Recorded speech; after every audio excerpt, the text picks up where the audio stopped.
Today we're going to talk about comps that you're using to sell your house from 2020 compared to 2025. This is a big issue. I think a lot of people don't understand. So let me explain. Let's say in the year 2020, during COVID, low interest, your neighbor was selling their house for $300,000. They had 75 showings, no exaggeration, 50 offers. And out of those 50 offers, 40 of them were willing to give that seller more money. So they were asking $300,000. They ended up selling for like $325,000 with a $25,000 appraisal gap. And there was 30 plus people that were willing to compete with that offer.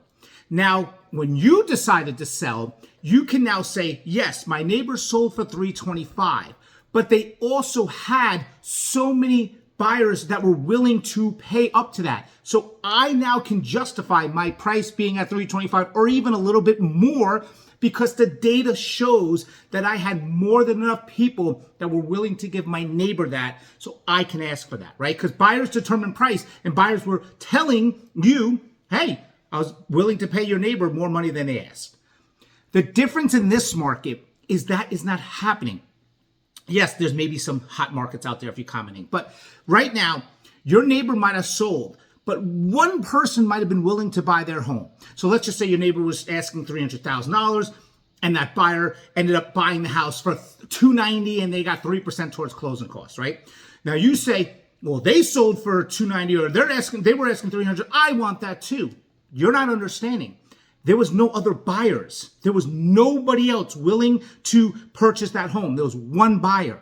You have to realize that maybe they were always asking too much and you don't know why that buyer bought that house. And that's why I'm doing another video of why you should always hire the same agents, because they understand the data better. So the comps from 2020 were showing you that the buyers were willing because the data was showing those multiple buyers. There's not multiple buyers putting offers. So you can't use a comp and say, well, my seller did, so I can. No, you have to find out why that seller sold that house to that buyer. What was the reasoning? And did that seller have more than one offer? That's what you need to figure out.